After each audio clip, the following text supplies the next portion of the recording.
I'm right, you're wrong, let's have an argument. Do you enjoy arguing? Some people do, I get that.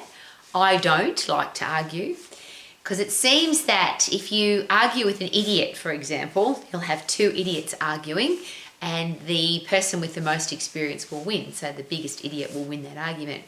But the question is, do you want to win an argument if you like to argue? And it's been suggested by the behavioural scientists, the experts who study human behaviour, that if you aim to win an argument, you have to accept the consequence, which is the relationship could break down. You could break the relationship permanently. So yes, you could win an argument with your partner. You could win an argument with your kids. You can win an argument with your boss. But what happens to the relationship? Because there's another great quote that goes like this: a person convinced against their will is of the same opinion still.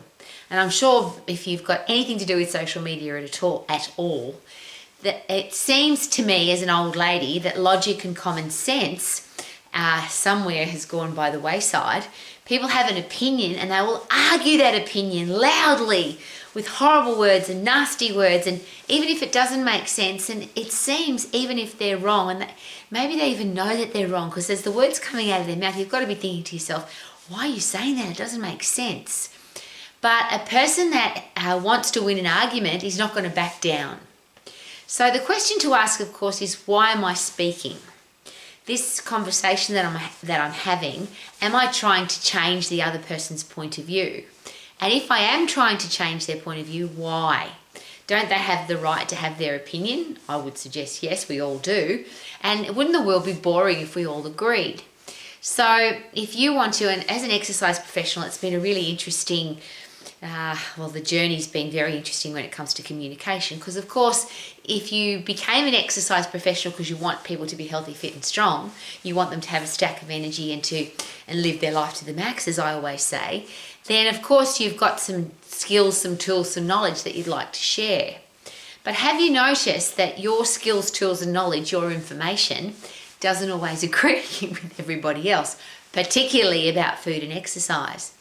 So if I think that my opinion's right and somebody else disagrees, why do I want to have that argument? I could win the argument, and it's a really interesting one, particularly if you're an exercise professional, personal trainer, if you own a gym, if you have an exercise business, you could beat somebody at the argument, but will they become your client, or could you lose them as a client? Could you lose them as a member?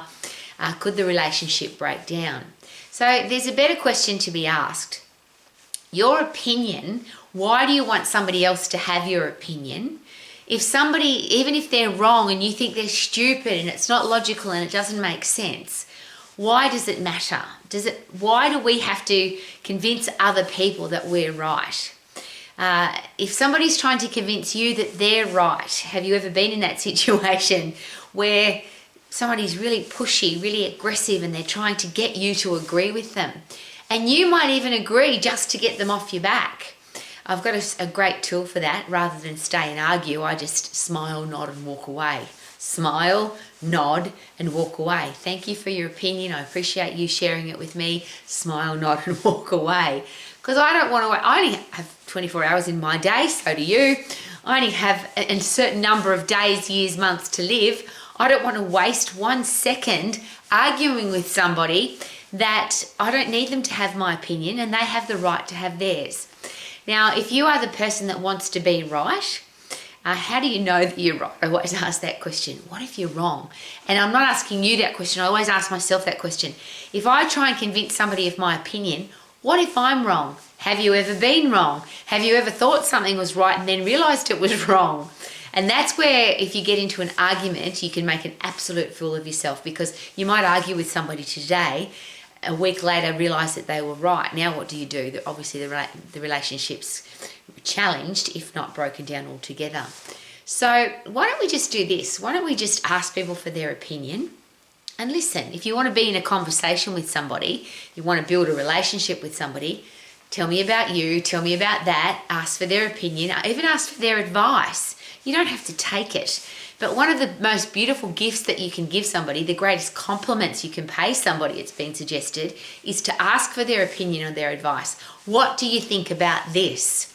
Now, again, you don't have to agree. I'll rephrase.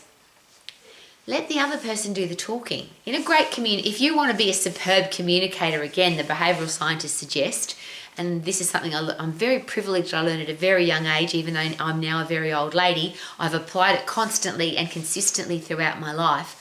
Ask questions and listen to the answers. Is it possible that people, A, don't care what you think, B, even if they pretend to be listening to what you're saying, they're probably not. They're thinking about what they're going to say next, particularly if it's an argument situation, because you can be talking, but they're waiting for you to stop talking so they can make their next point. And that's obviously where arguments happen when you've got two people talking at once, and what a complete waste of time that is. The other really beautiful communication tool that I use is I would never share with somebody that I understand what they're saying.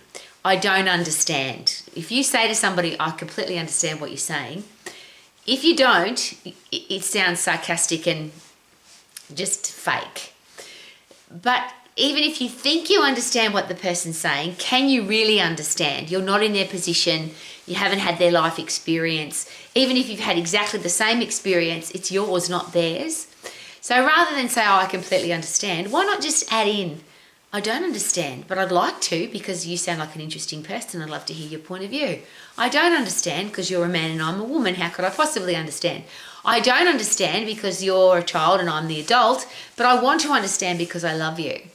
That would stop an argument straight away. So there's, again, two questions. Do you want to have an argument? If you do you have to accept or should you accept the consequence that you could win the argument, but you could lose the relationship? And if you don't want to have an argument, that's a beautiful way to stop an argument. I don't understand, because most arguments, that's where they stop.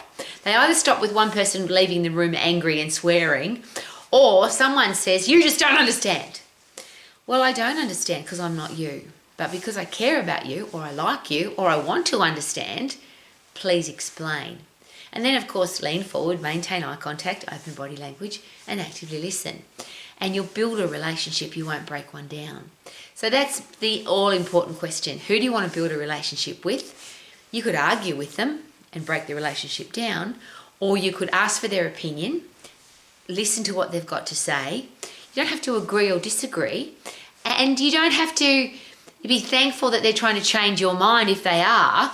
All you need to do is say thank you for giving me a different perspective, giving me a different point of view. Because wouldn't it be nice, and again, because I'm an old lady, this is just a really interesting thing to consider.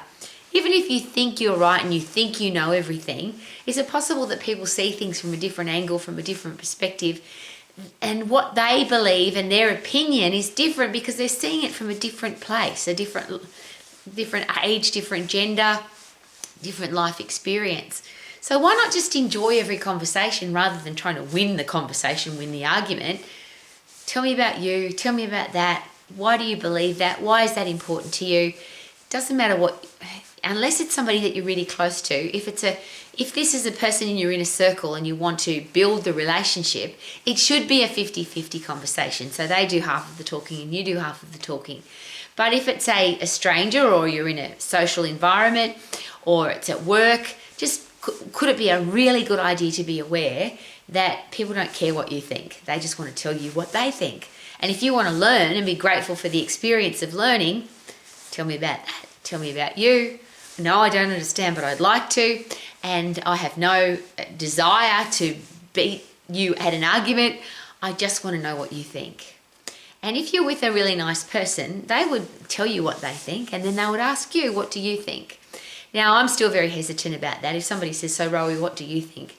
I just say, well, I'm just really thankful that you've given me your opinion, and I really appreciate your time and you investing your time and wisdom and insight into me today. Because I'm very aware that most people don't care what I think. Most people are very focused on what they think and what's important to them. And I have no challenge with that because I can learn from everybody.